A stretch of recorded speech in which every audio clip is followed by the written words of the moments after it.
Welcome back to the channel. Today, we're rediving into one of the most chaotic and transformative conflicts in modern history, the Russian Civil War, spanning 1917 to 1922. This wasn't just a war. It was a brutal struggle for the soul of a nation, pitting revolutionaries against monarchists, peasants against warlords, and ideologies against each other in a blood-soaked free-for-all. By the end, millions would be dead, an empire would collapse, and the Soviet Union would rise from the ashes. So, let's unpack this epic saga together. To understand the Russian Civil War, we need to rewind to 1917. Russia was a mess. World War I had been raging for 3 years, and the Russian Empire was crumbling under the strain. Millions of soldiers were dead or wounded, food shortages were starving the cities, and Tsar Nicholas II, well, let's just say he wasn't winning any popularity contests. In February, a revolution erupted. Workers, soldiers, and peasants took to the streets, demanding bread, peace, and an end to the monarchy. The Tsar abdicated, and a shaky provisional government took over. But here's the kicker. They kept Russia in the war, and that decision would light the fuse for everything that followed. Enter the Bolsheviks, led by Vladimir Lenin. These guys were hardcore Marxists who wanted a complete overhaul. Capitalism out, socialism in. In October 1917, they staged a coup in Petrograd, modern-day St. Petersburg, and overthrew the provisional government. It's what we now call the October Revolution. Lenin promised peace, land, and bread, and for a moment, it looked like the chaos might settle. But not everyone was on board. The Bolsheviks had enemies, lots of them. And that's where the Civil War begins. The Russian Civil War wasn't a neat, two-sided conflict. It was a kaleidoscope of factions, each with their own agendas.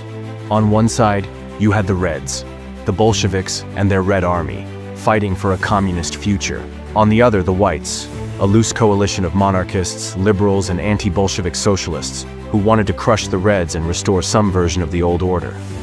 Then there were the Greens, peasant armies who just wanted to be left alone, and the Blacks, anarchist groups dreaming of a world without any government.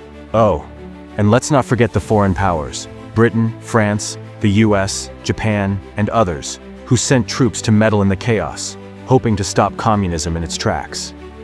The fighting kicked off in earnest in 1918. The Whites had some early advantages. Experienced generals, control of key territories like Siberia in the south, and support from those foreign allies. Leaders like Admiral Alexander Kolchak in the east and General Anton Denikin in the south rallied massive armies. Meanwhile, the Reds were scrambling. Lenin and his right-hand man, Leon Trotsky, had to build the Red Army from scratch, turning peasants and workers into soldiers practically overnight. Trotsky was a genius organizer. He hopped around in an armored train, inspiring troops and cracking down on deserters with an iron fist. The war was brutal. Take the year 1919, for example. The Whites launched major offensives from all directions. Kolchak pushed from Siberia, Denikin marched toward Moscow from the south, and General Nikolai Yudenich nearly took Petrograd from the northwest. It looked like the Reds might collapse. But here's where things turned. The Whites were a mess internally. They couldn't agree on what they were fighting for. Some wanted the Tsar back, others a republic, and their foreign backers didn't trust them. The Reds, on the other hand, had a clear message: socialism or bust. Plus, they controlled the industrial heartland and the railways, giving them a logistical edge.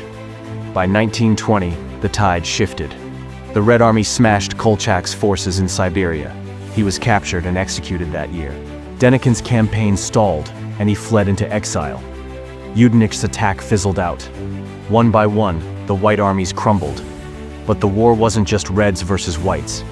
In Ukraine, anarchist leader Nestor Makhno led the Black Army against everyone, carving out a free territory until the Reds turned on him. And across the countryside, peasant uprisings flared up, sometimes against the Whites, sometimes against the Reds' harsh grain requisitions. It was chaos on a scale that's hard to imagine. The foreign intervention didn't help the Whites much either. Troops from over a dozen countries landed in places like Archangel, Odessa, and Vladivostok, but they weren't there to die for Russia.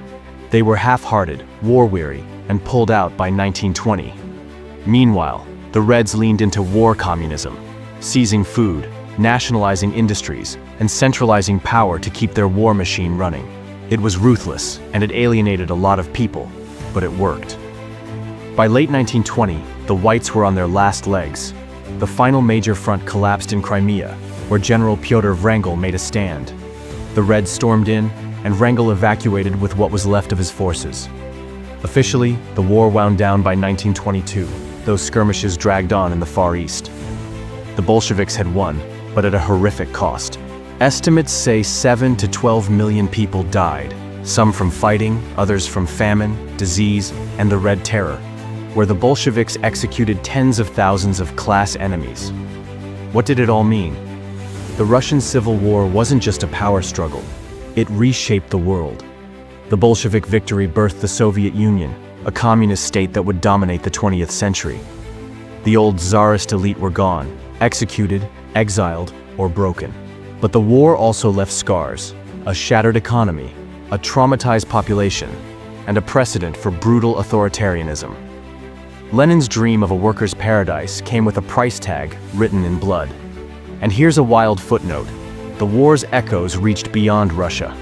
Poland fought the Reds in 1920 and won, securing its independence.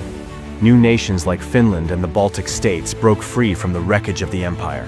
Even the Romanovs, the Tsar's family, met their grim end in 1918, executed by the Bolsheviks in a basement in Yekaterinburg. It was the end of an era and the start of something entirely new. So, that's the Russian Civil War, a story of revolution, betrayal, and survival. It's a reminder of how fragile societies can be when everything, power, ideology, and hope, gets thrown into the fire. What do you think? Could the Whites have won with better coordination? Was the Bolshevik victory inevitable? Drop your thoughts in the comments below, and if you enjoyed this deep dive, give it a like and subscribe for more history breakdowns. Until next time, keep exploring the past. It's wilder than you think.